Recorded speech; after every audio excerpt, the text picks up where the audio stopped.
Started off with our panelists. We have Annie Dryspot. Annie, would you like to tell us a little bit about yourself, where you're from, your neurodegenerative journey up to this point?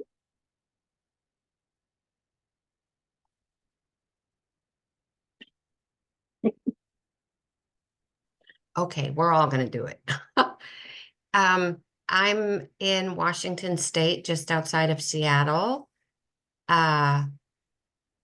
But I was a lifelong Californian until last year. And I was an X-ray tech. And in like 2021, I noticed I was still working and I noticed that my hands were getting weak and I couldn't do certain things at work. And they just got kind of progressively weaker, and my internist sent me to PT, and that didn't do anything. And I went back to her, and she said, well, maybe you should see a neurologist, and who sent me back to PT for different treatment. And my right arm started getting weaker.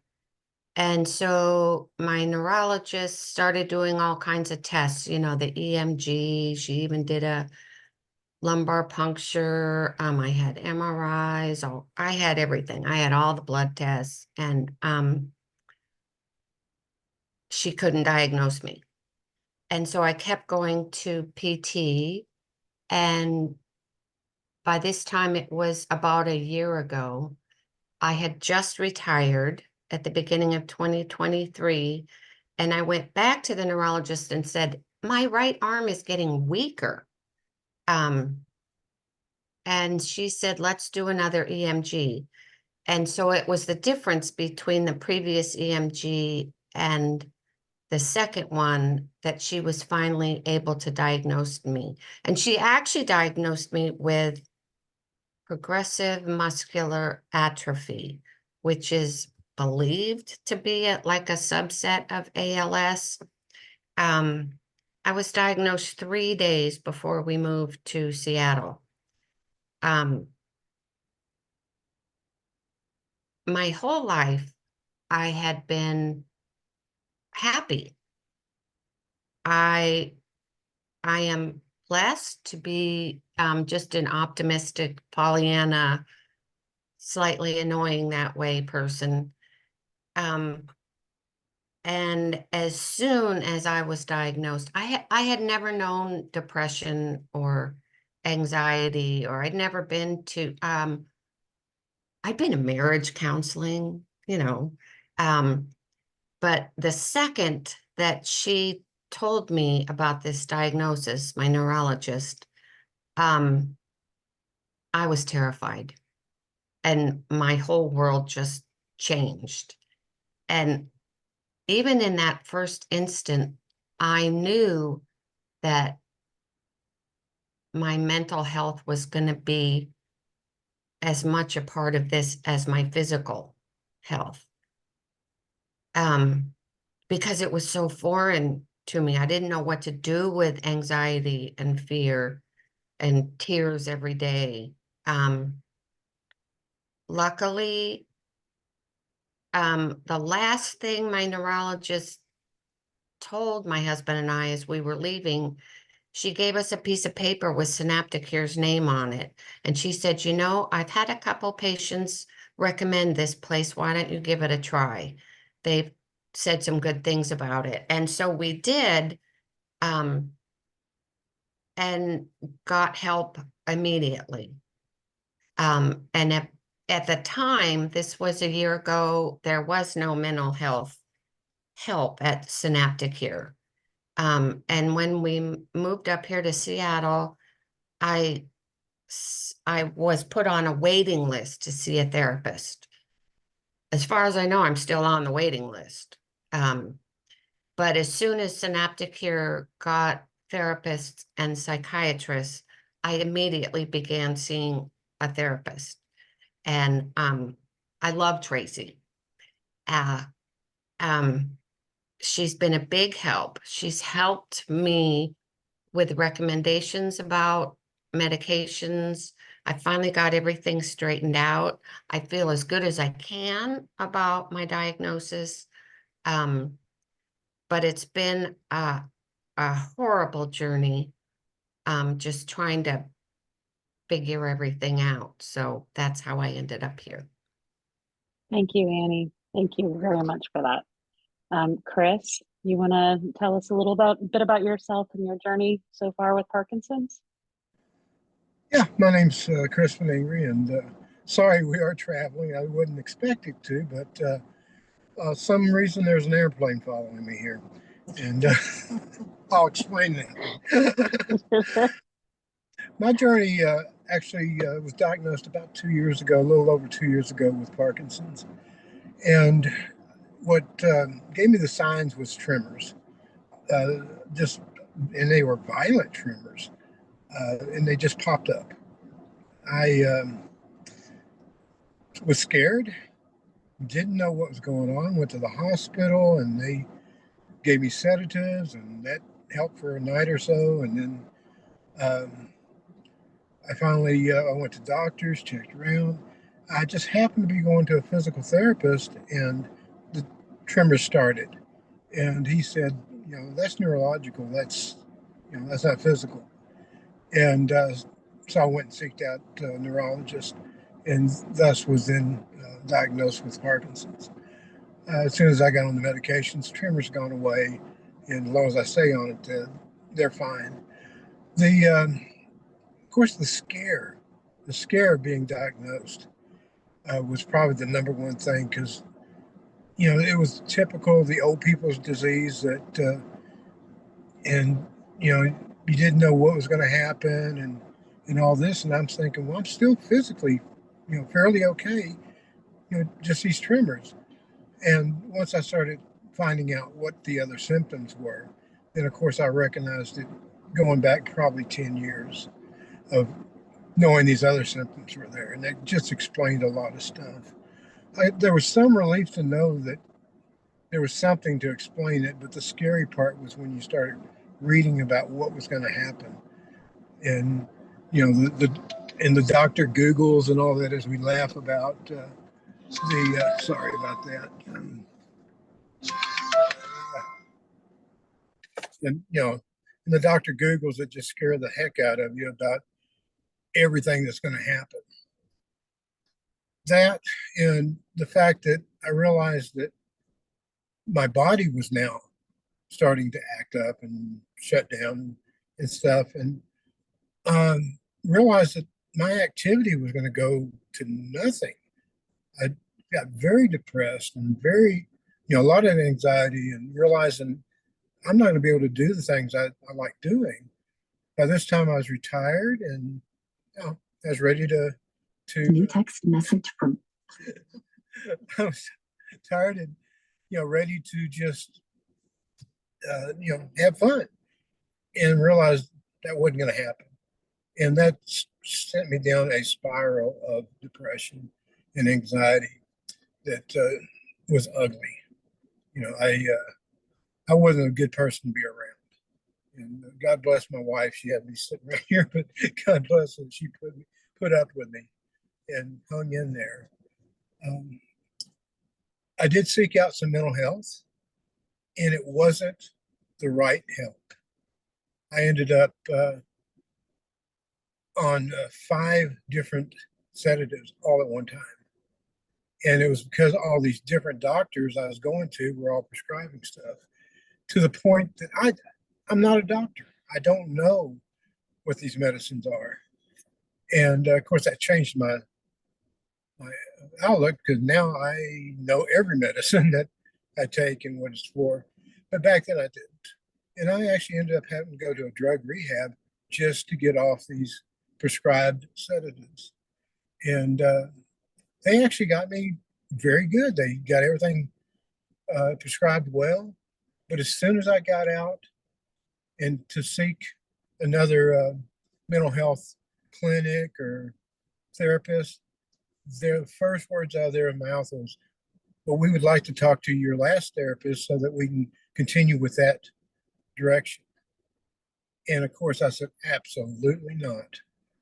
We're not going back into a drug rehab. Evidently, sitting in my living room, Alexa must have heard me, and I am a YouTube freak. So I was watching YouTube, and darn if one didn't pop up telling me about Synapticure. And I watched it. And I said, that is exactly what I'm looking for. I live way out in the country. So traveling to the nearest doctor is an hour and a half, sometimes 2 hours. So it's not impossible, but it's a chore. And I wasn't having luck finding anyone that I could work with. And I'm not sure how long I've been with the Synapticure, but I can tell you that now I bought an airplane. Literally. Literally. And I may or may not fly it, but by golly, I'm going to do something with it. I'm going to have fun. I don't feel like I'm held back anymore. I know my limits, and if the limit means I don't fly it, that's fine. But by golly, I'm going to have fun putting it together and listening to it. So, again, God bless Michelle and Tracy. The fact that they work together and communicate together, they have got my medication so good that even a sleeping issue that I had for my whole life is gone. And I have no anxiety, I have no depression, and I'm pumped. So that's my story, and I'm sticking to it. Thank you, Chris. That was awesome. Thank you so much. And last but definitely not least, Kevin, would you like to tell us about your journey with ALS? Yeah, absolutely. So I live out here in California. I was diagnosed, I'm 63. I was diagnosed about almost 4 years ago. I had the foot drop, had those kind of issues. It kind of in the middle of the COVID era where it was hard to get to see a doctor, hard to see these things. And when I had finally been confirmed after seeing two different neurologists to tell me what I couldn't believe, my world was just crushed.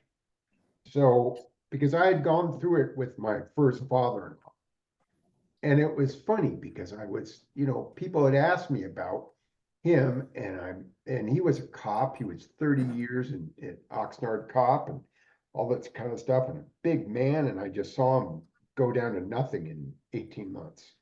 And this is back in the early 90s. So we didn't have quite all the tools and lifts and things like that we do nowadays, the chairs, all these things. So I'm a car guy. I have a restoration business, and I helped them as much as I could to go along this. And it was one of those things where I saw it firsthand, and it was I can't think of a worse thing to have. So, and I was really active, rode motorcycles and all that kind of stuff. Did scuba diving, spent a lot of time with my friends and all that. My wife and I, we would go out RVing and all that stuff, and it's just stopped. My life is totally changed. And I think when you think that you can handle these kind of things, I was on Wellbutrin, and that helped me. But I went through a little bout with Michelle a couple weeks ago that really, thank you, set me straight, because I can learn to deal or how to deal with these things. Because there's no exact way how we can do these things, but we can live every day that we can. And that's exactly what I do. I don't let, no kidding. I live every day the most that I can because I want to be here for a long time. But I am happy, believe it or not. So I just didn't get much sleep last night. And I had a real good thing happen to me where I'm on the newest drug, the CNMAU8. That happened today, and I'm so happy because that's hope. And I'm just jazzed. And I saw the way I found out about Synapticure was watching Brian Wallach and his wife with the ALS network. And then one of my, the Golden West chapter of the ALS here in town here, they told me about Synapticure. And then I also got a hold of Michelle. We had spoke before. And it's been the thing that I really admire about how you guys are approaching this is you're not looking to replace you're not looking to step on Cedars or UCLA or whatever. It's gonna take a mountain of people to make this go away. And it's, the advocate, I was in a Zoom meeting last night with my group, and we have a couple of new people. And I want to be, one of the best things for me mentally is I want to be like a peer for these people that are going through this, because I've gone through some of it. Everybody's different. Nobody's the same, but we're here to talk to, because you really don't know unless you're in their shoes. So it's been a great source for me. We discussed it this morning when I was at UCI, and they asked me about, are you dealing with stress? Or in fact, one of the most interesting things was, how's your breathing? And I had gone through a session with Michelle that's totally changed me, because I can breathe. When I get anxious, it was anxiety, and I've never had anxiety before that I know of, and then that anxiety was affecting my breathing. So, I would sleep in my chair just so I could control my position, and I wasn't sleeping with my wife, and that really bugged me. And so I went through this thing with Michelle and talked it out, and I reason it. And the goofiest thing is that when you go and I'm sitting there and I'm breathing, I'm going, oh my God, I can't breathe. But yet I'm talking about it and I'm breathing and everything's going to be okay. And I've just learned these things as 4 deep breaths in, 4 deep breaths out, and just let it happen. And that's made, so many good things for me that's come along. But and that's it. Thank you, Kevin. That was amazing. Got it.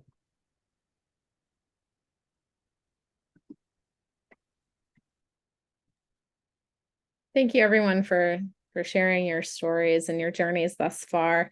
One of the things that we had talked about when I met with the panelists a few days ago to discuss this coming up, and something that Chris had actually just brought up now is that he had been on many medications and needed to find a way to get off of them. And I just wanted to share from the psychiatrist's point of view what we do for you, since you don't see us face to face and we're working behind the scenes, is that you meet with your neurologist, you meet with your behavioral care manager, a therapist if you have one.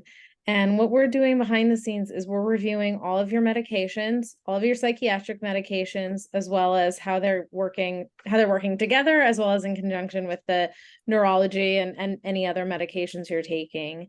And my personal philosophy, and probably the philosophy of our other psychiatrists, is less is more. So rather than being on 5 sedatives, how can we get that down? What can we do to have you at the most effective medications, but at the least possible amount of them. And so, yeah, that's one of the things that we're really working on, is to improve your quality of life in regards to how many medications you're taking, that are helping you feel better overall. So we individualize every treatment plan for everybody and what their needs are. And a lot of our patients already have outside help, and we encourage our patients to continue seeing that outside help. I have multiple patients that I collaborate with their outside nurse practitioners, psychiatrists, therapists. I introduce myself. I let them know exactly how our program works. After I have a visit with patients, I always collaborate with the therapist assigned, the psychiatrist who is assigned, and we make sure that the neurologist is on board. And then I always, if the patient does have outside therapy or psychiatry, I always send our information, with the patient's permission, of course, to that provider, so that we're all working together.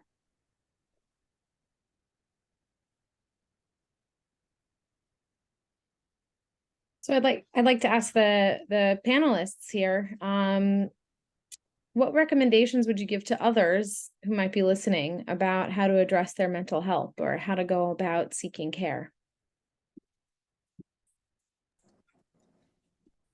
Don't stop. Keep seeking. Don't let it take over your life, I because it agree. would. I agree. The old thing of thinking out of the box, or, I was at this meeting last night, and I really, like I said, I enjoy these meetings that we have in my group here.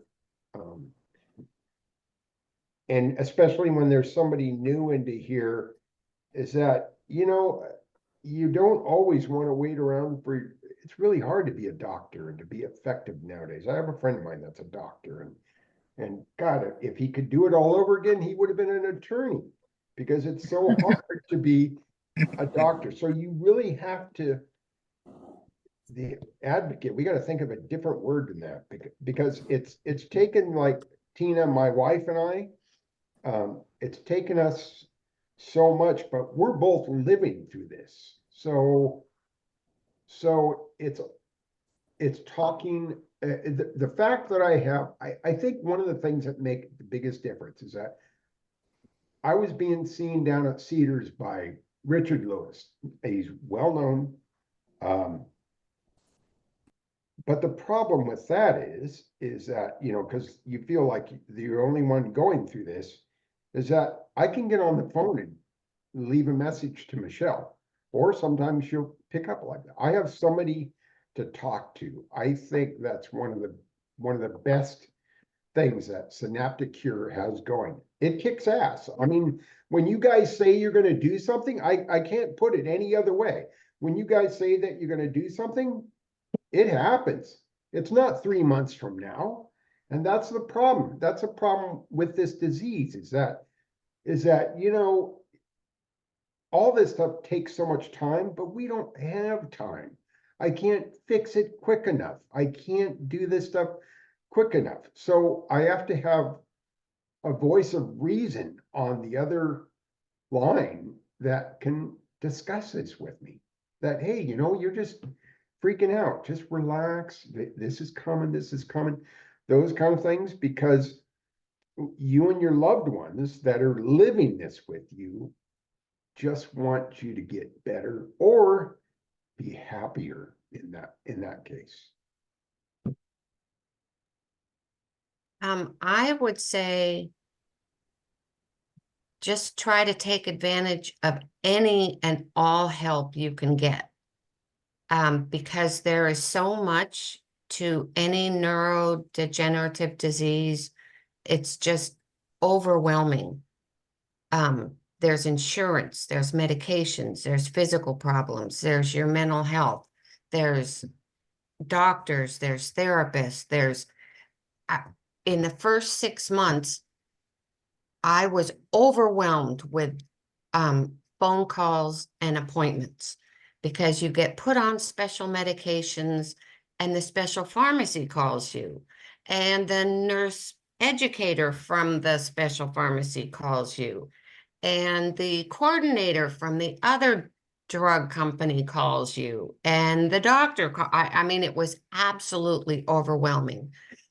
If I didn't have my husband, who's really good at navigating the medical world, I would have just collapsed into a puddle. When I'm depressed and scared, I find that being around other people helps. It's hard, but I have to get up and go out and do something. Just go to lunch with girlfriends. The therapy is super important because it keeps me on track. It helps me to talk about it, to talk it through, to calm my fears.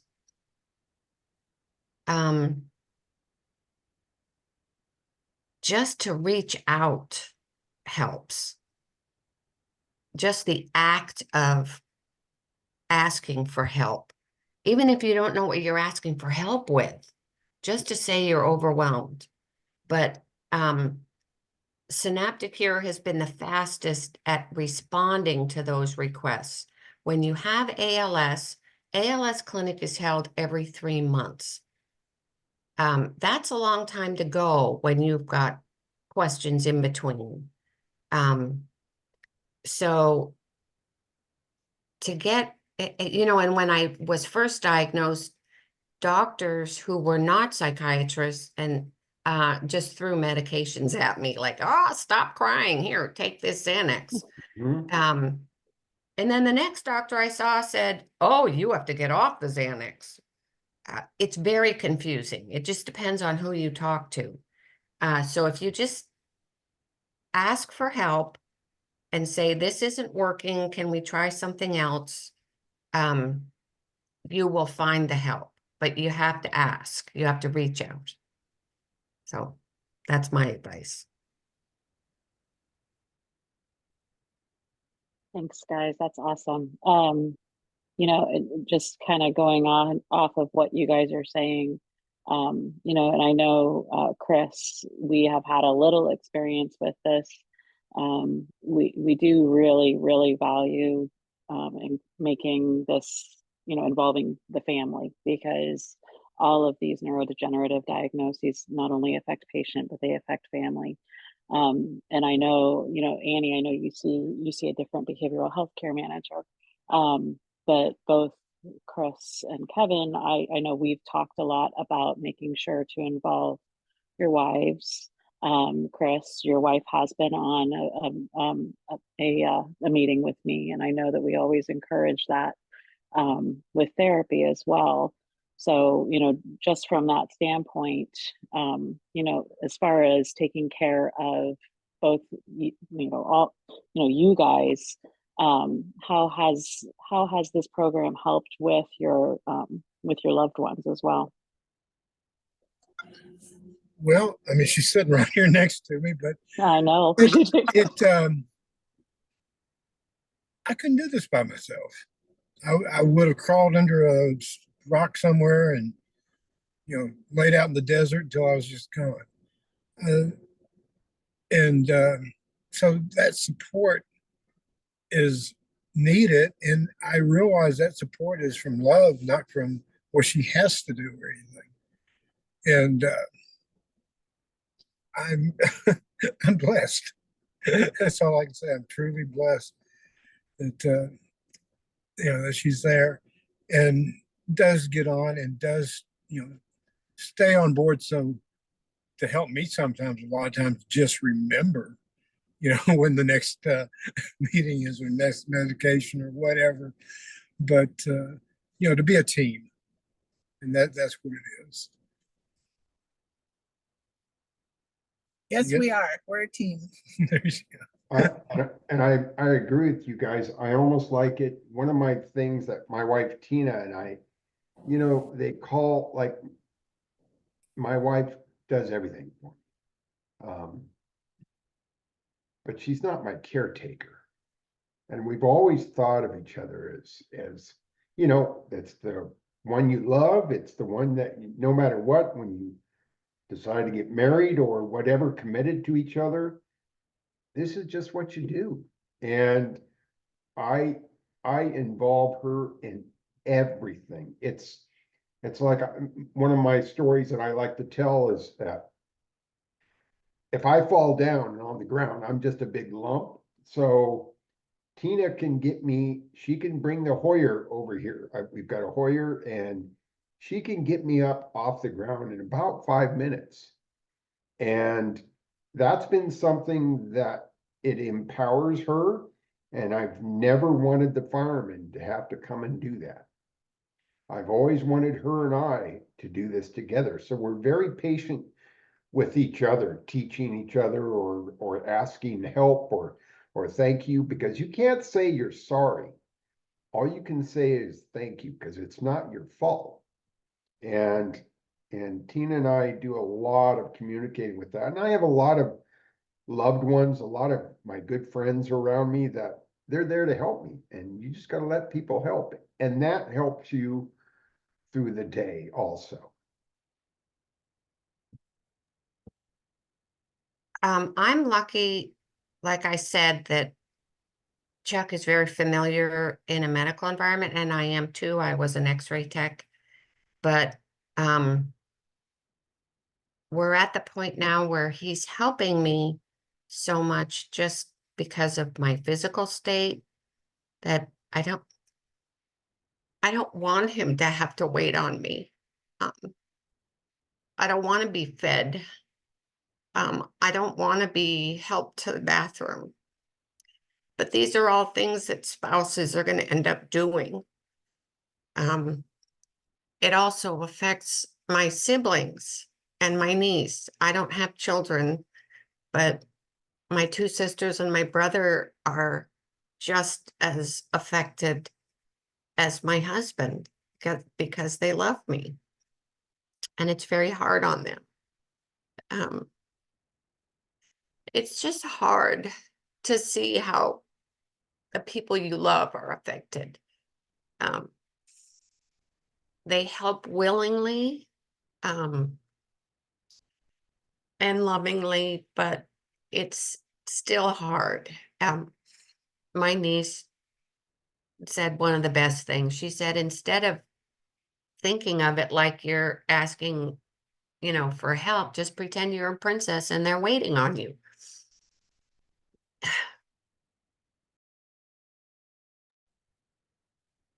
Thank you, guys. I know that was that was a tough question, and I really appreciate that honesty.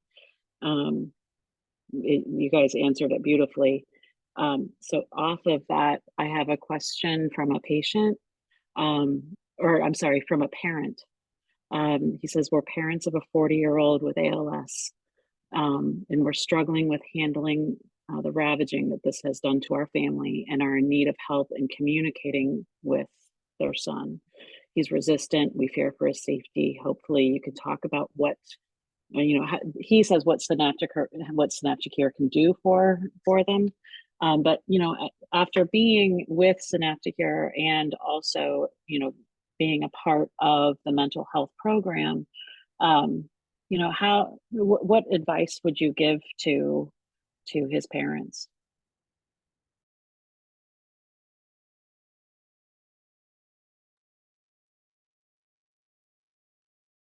That's a real interesting question. I think I've already said it, but the hardest thing to say about this disease is to say thank you and not, I'm sorry, it's not your fault. It's not your fault, Annie. This is not my fault for going through this crap.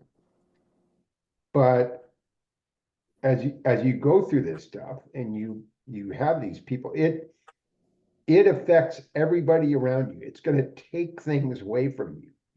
Chris, your disease will take your dexterity away from you. If you ever get to build that airplane, you're going to get close, or who knows? We don't know where it's going because it's taken away all of this, and I was a car guy. I used to build beautiful cars. But you know what? It's just a different part of your life. And I don't know if his parents can convince him, but this is just a different chapter in your life. And this is not the direction I wanted to go.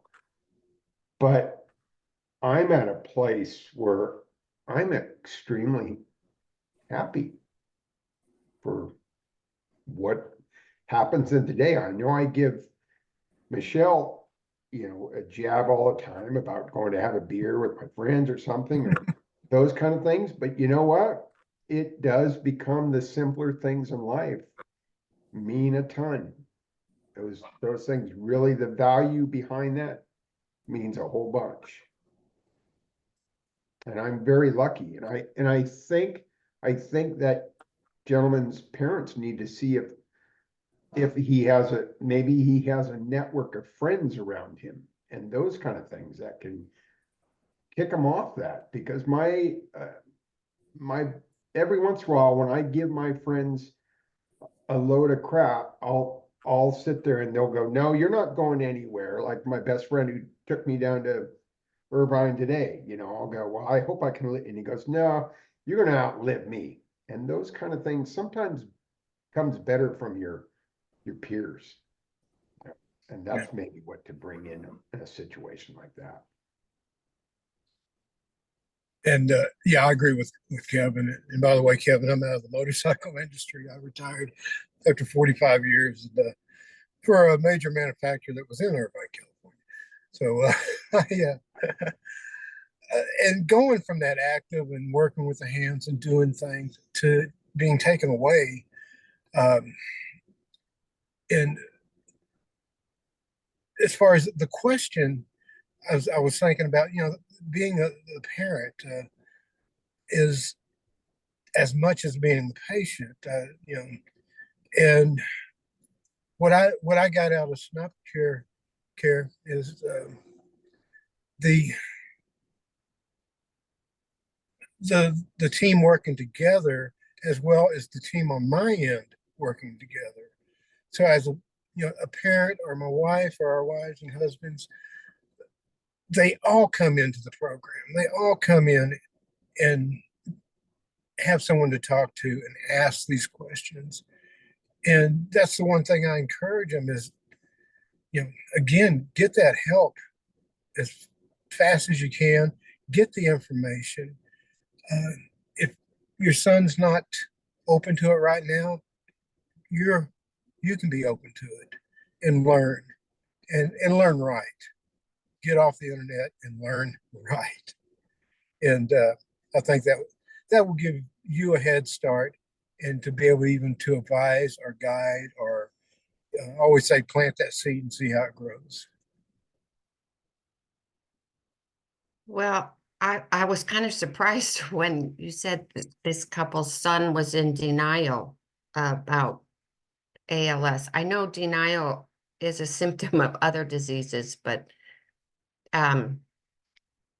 sometimes denial works for a while.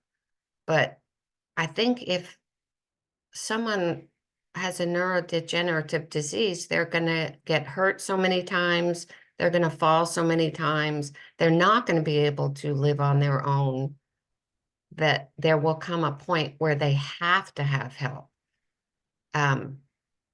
Whether that's actual physical help of a family coming in and actually picking somebody up off the floor and putting them into some sort of assisted living, or if he just caves and asks for help, there has to come a point, one would hope. But sometimes just denial is fine for someone. I don't know how long it will last, but if that's what a person chooses to do, then it's hard to watch. It's super hard to watch someone be sick and not get help.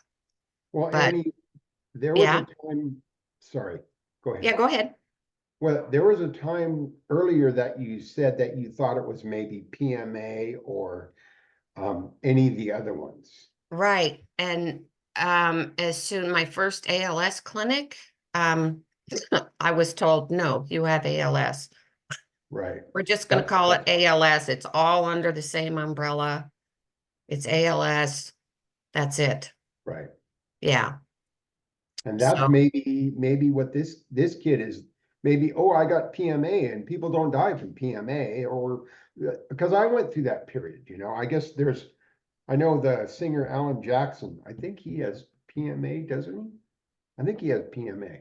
Anyway, there was all kinds of stories about him. Well, maybe that's what I have, and I'm going to be okay. Peter Frampton has PMA. oh, Yeah, but he has, or something like that. Check it out. yeah. But Yeah. you go, I want something else besides ALS. And that's Yeah. maybe where this young man is at. Maybe he's like going, oh God, I don't want the bomb dropped on me. It's got to be something else. And I've had a couple people in my other groups that have been in denial of it. And I guess it takes some time. Mhm. The way that I'm hearing this from the parents of this young man as well as from you is it's almost like you're going through a period of grief after being diagnosed. So there are stages of grief, and the three of you seem to have gone through many of them, and you've now reached the acceptance stage, and you're getting help, and you're building airplanes, you're saying you're happy, you're spending time with your families. How do you think you got to that acceptance stage, and how has your life changed since accepting, your diagnosis?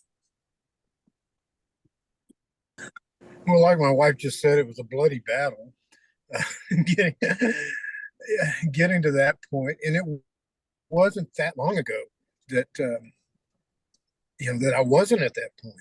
This is something that has come back and has returned that I didn't think was ever going to come back. So, as far as how did I get here, I mean, just again finding a good team and getting on the right meds and everybody working together, because before nobody was working together. And I'm here. It may change, our meds change and we get used to stuff and things like that. But like it's been said here, we're able to, like Evan said, we can get on, send an email, and get fast response, so that as before, when I noticed there was changes in my meds, it was impossible, or it was 3 months later, and by that time there's three more other things that's happened. So, but getting to this point, and how did I get it, was really just having that good support of both family and Synapticure all together.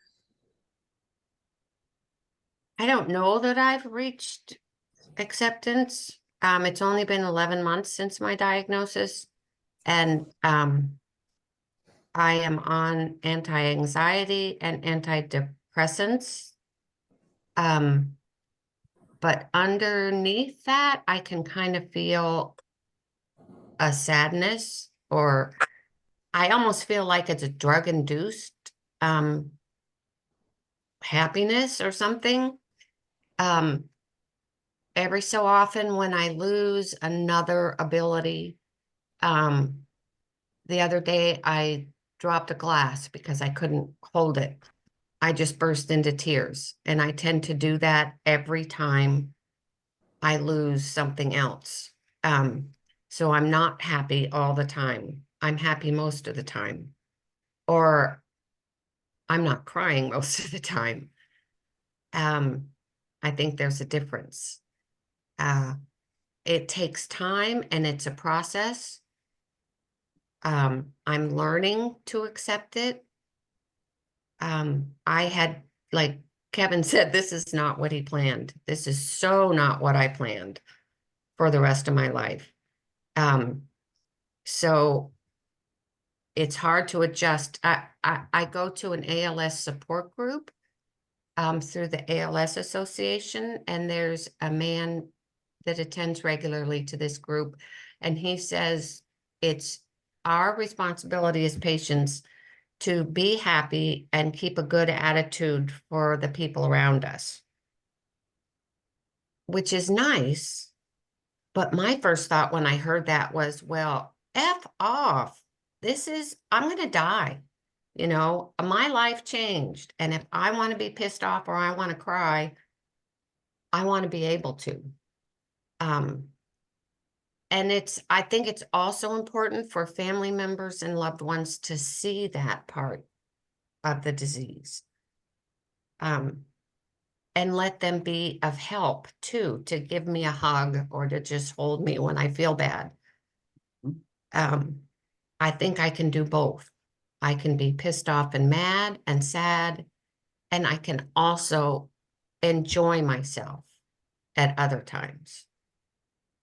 It's the courage that we are going to have and that we are dealing with, because whatever somebody else, I don't know, don't take this the wrong way, gang, but whatever else somebody has, if they had a bad day or whatever, kind of what I got kind of trumps anything else. You know what I mean? And I don't mean that, but it's a big heavy hit, and we're living with it. And there's a lot of courage that you guys have, because you're going to make the best of what we got every day. I think that's a great segue. Thank you all for your input. One of the anonymous questions was, what part of Synapticure's mental health program has been the most helpful for each of you? Maybe to share your experience for people who might be on the fence about trying it.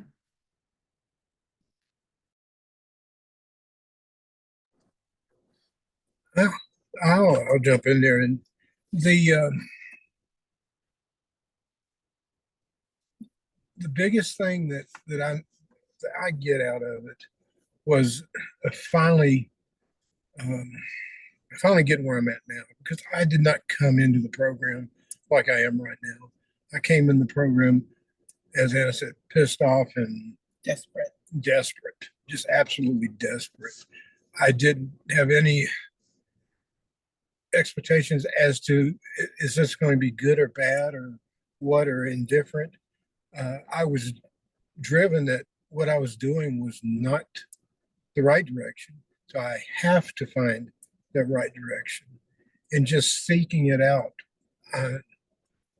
has been great, because once I did find Synapticure and got on board, and again, I hats off to Michelle and Tracy and the Dr. Martin Hatcher and all the neurologists, everything, and the fact that they work together so much, and as Kevin said, being able to get a hold of them, because that was one of the biggest things in the outside world, the rest of the world, was deaf ears, and there's no deaf ears here.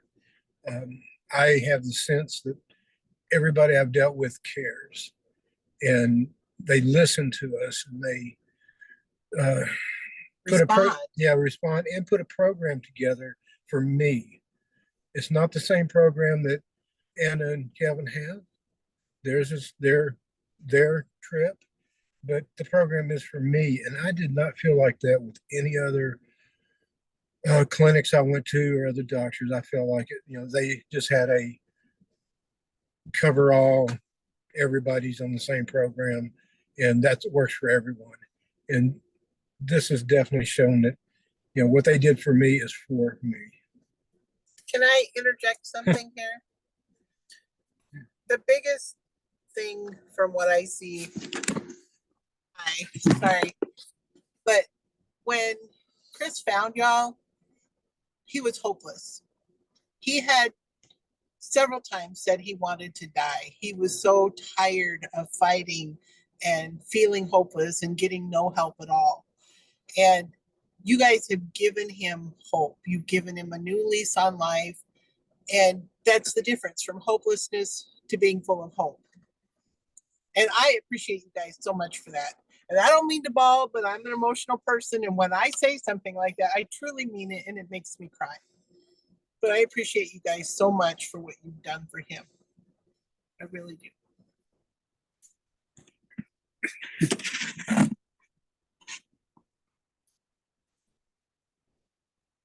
Now I she was, got me. I was just looking at some of the comments in the chat section.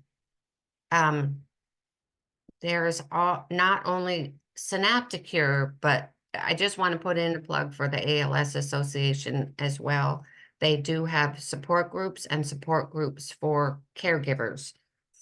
My husband says he's not ready yet, even though I think he's starting to get a little overwhelmed, but my therapist at Synapticure is always welcoming him. You know, he can come with me to my sessions with Tracy. And she's always reminding me of that. So there is help, whether it's Synapticure or ALS Association, or I'm sure there's more places as well. Yeah, and for one thing, you know, there's slowly things are being taken away from me. And what Tina and I and my friends, what we're finding is if I can't stand up anymore, they pick me up. If I can't get up off the couch, Tina has a Hoyer that can do it.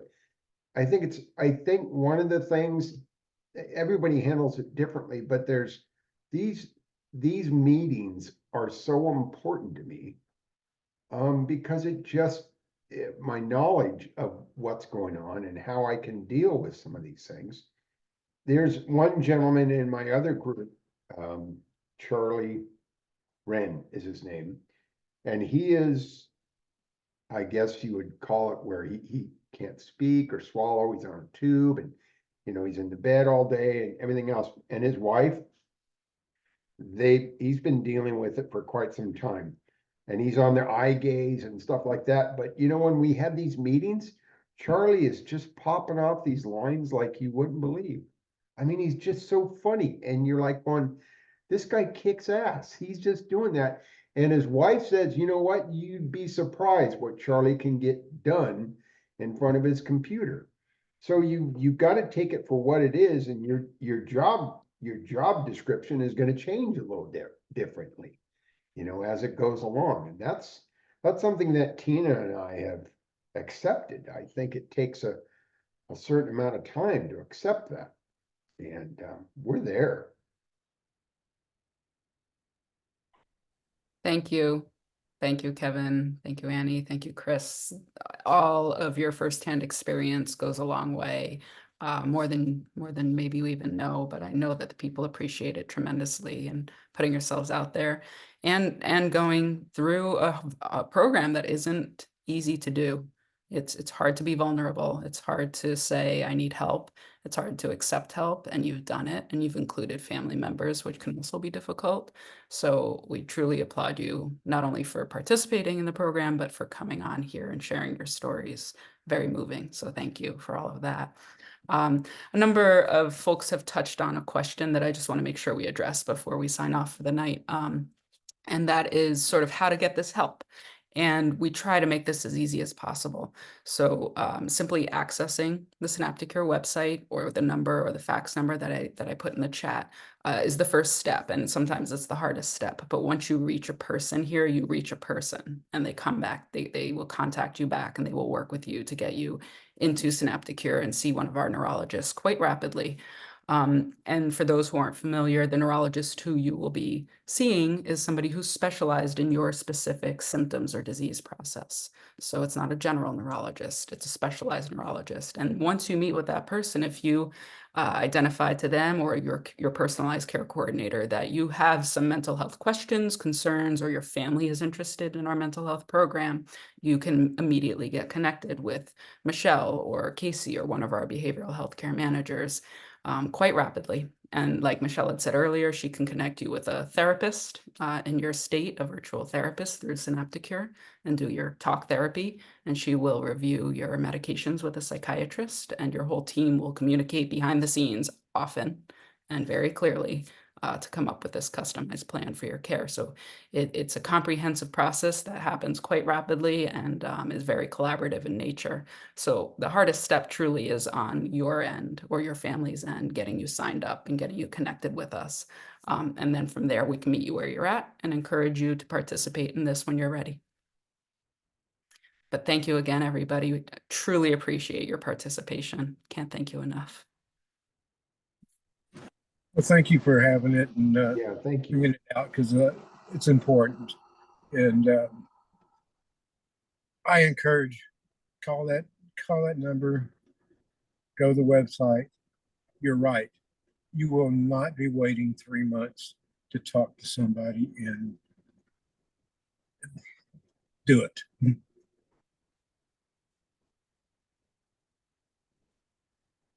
On that note, we will sign off that inspirational note. We appreciate it. Good night, So all. have a good night, everybody. Good to talk Take to care. everybody. Bye. Bye.